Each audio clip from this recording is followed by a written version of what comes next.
दुनिया भर में बेइज्जती हो चुकी है। कुछ ग्राफिक्स के जरिए मैं बताता हूं कि पाकिस्तान की मौजूदा हालत क्या है और क्यों ये राग अलापा जा रहा है। बारी बारी से सारे ग्राफिक्स दीजिए वॉल पर।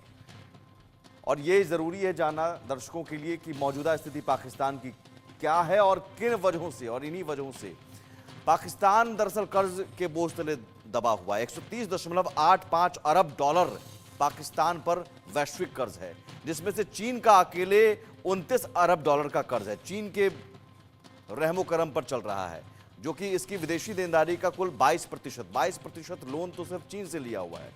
चीन के बाद नंबर सऊदी अरब का आता है।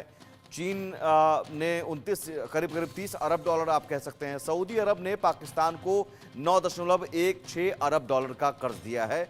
सऊदी अरब ने, हालांकि सऊदी अरब भी लताड़ लगाता है कि साहब अपने भिखारियों को वापस ले जाओ। 2024 में आईएमएफ से सबसे ज्यादा कर्ज लेने वाले शीर्ष 3 देशों में शामिल है पाकिस्तान। और पाकिस्तान के निर्यात का 352% टोटल जो कर्ज है, और कर्ज जो है वो पाकिस्तान की सकल राष्ट्रीय आय का 39% है, जीएनआई का। आप समझिए वहां आमदनी के नाम पर कुछ नहीं। अधिकांश कर्ज के वापस करने की कोई उम्मीद नहीं रहती है और वापस नहीं कर पा रहा है। अब पाकिस्तान ने विश्व बैंक से 20 अरब अमेरिकी डॉलर का कर्ज मांगा है। तो आप ये समझिए कि स्थिति पाकिस्तान कर्ज और कर्ज के बोझ तले दबकर, कहते हैं ना कि घी पीना, तो घी तो ये शहबाज शरीफ और आसिफ मुनीर पी रहे हैं। आवाम को कुछ नहीं मिल रहा है और फजीहत अलग हो रही है।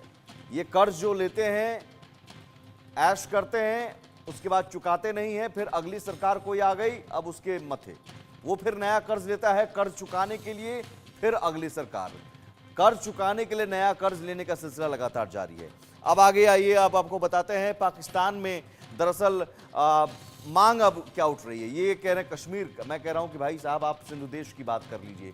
सिंधु देश की मांग है पाकिस्तान में उठ रही है। 1950 में सिंधु देश आंदोलन की नींव पड़ी थी। 1950 में, 1971 में बांग्लादेश की आज़ादी के बाद ये मांग और तेज हो गई।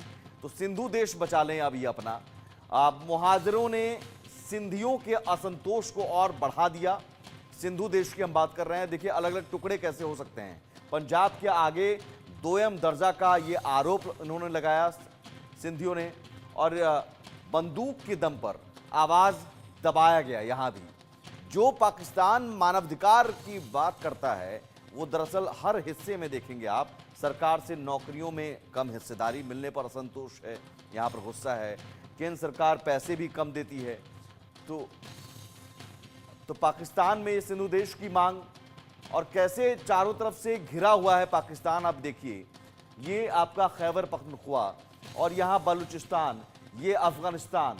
तो ये आप बलूचिस्तान में, अहमद साहब हमारे साथ जुड़े हुए हैं, ये बलूचिस्तान जो है ये 1948 से ही कह रहा है साहब हमें नहीं रहना आपके साथ, अलग रहना है, फ्री बलूच। और ये खैबर पख्तूनख्वा में इधर से अफगानिस्तान से आए हुए लड़ाके जो हैं, तालिबान के लड़ाके, वो लगातार सैन्य अड्डों पर कब्जा कर रहे हैं। और ये दोनों तो इलाका अलग होने के कगार पर है ही, बलूचिस्तान और खैबर पख्तूनख्वा तो अलग होने के कगार पर है ही। लेकिन इसके साथ ही साथ पीओके में भी लोगों में बगावत और लोगों में असंतोष है, और वो लगातार विरोध प्रदर्शन कर रहे हैं। सिंधु देश की हमने बात कर ली, ज़रा बलूचियों की भी बात कर लेते हैं। बलूचियों में असंतोष क्यों है, वो ग्राफिक्स के जरिए बता देते हैं कि आखिर बलूचिस्तान में ये रोष असंतोष क्यों है। और दरअसल बलूचिस्तान में बहुत कुछ है, लेकिन उसका इस्तेमाल पाकिस्तान कर लेता है। फ़ायदा बलूचिस्तान को नहीं मिलता, बलूचियों को नहीं मिलता। बलूचिस्तान पर पाकिस्तान की नीति क्या है? खनिज संपदा और प्राकृतिक गैस पर नज़र है। यहाँ पर खनिज संपदा और प्राकृतिक गैस है। अपनी अर्थव्यवस्था ठीक करने की यहाँ से चाहत है बलूचिस्तान से, लेकिन बलूचियों के लिए कुछ नहीं करेंगे। बलूचिस्तान को आज़ाद नहीं करना चाहता है, क्योंकि यहाँ से बहुत कुछ मिल रहा है इन्हें, और यहाँ पर लोगों का शोषण हो रहा है। बलूचिस्तान को जबरन अपना अंग बताता है पाकिस्तान, जबकि बलूची कहते हैं कि साहब आपका अंग नहीं है हम। बाहरी हस्तक्षेप पाकिस्तान नहीं चाहता है। यहाँ पर मानवाधिकार के उल्लंघन के तमाम मामले सामने आते हैं। भारत अफगानिस्तान को पाकिस्तान को ये डर है। और अभी तो अफगानिस्तान की जो तरफ से तालिबान लड़ाकों ने वहाँ धुआं धुआं किया हुआ है, दोनों पर अस्थिर करने का आरोप लगाता है। तो आरोप लगाने का ये सिलसिला, लेकिन बलूचिस्तान में देखिए, और अब चाइना CPEC कॉरिडोर, तो चाइना को इस तरह से दे दिया है गिरवी, ले लीजिए साहब, आप हमें भीख देते रहिए, लोन देते रहिए। तो ये बलूचिस्तान में। खैबर पख्तूनख्वा में आ जाइए, खैबर पख्तूनख्वा में क्या स्थिति है ज़रा ये भी आपको बताते हैं। वहाँ पर भी असंतोष लगातार जारी है। जो पश्तो का इलाका है, अफगानिस्तान सीमा पर ये इलाका है, डूरंड लाइन के पाकिस्तान डूरंड लाइन मानता है लेकिन अफगानिस्तान नहीं मानता है, और यहाँ भी लोगों का असंतोष है। पश्तून शहबाज सरकार से नाराज़ हैं और अफगानिस्तान कहता है कि ये इलाका हमारा है, आपका है ही नहीं। और यहाँ इमरान की पार्टी का शासन है, तो इमरान की पार्टी और आवाज़ वहाँ पर बुलंद कर रही है। सरकार पर भेदभाव का आरोप यहाँ पर भी लग रहे हैं, यहाँ पर भी मानवाधिकार के उल्लंघन के मामले। और अब जाकर तालिबान ने जो कब्जा करना शुरू कर दिया है, खैबर पख्तूनख्वा के अंदर घुस गए हैं। पाकिस्तान की मुख्य धारा से अलग ये इलाका है और यहाँ पर भी विकास की कोई कार्य नहीं। लोग महंगाई बेरोजगारी से यहाँ पर भी त्रस्त हैं। तो खैबर पख्तूनख्वा देख लीजिए, आप बलूचिस्तान हो, POK हो या सिंधु देश की बात है, ये सभी इलाके आपने देखा कि हर जगह पर अशांत है, लोगों में असंतोष है, गुस्सा है और नाराज़गी है।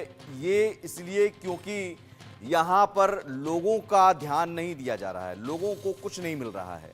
यहाँ के जो खनिज संपदा है उसका दोहन होता है और लोगों का शोषण होता है। तो अब ये टुकड़े होने वाले हैं।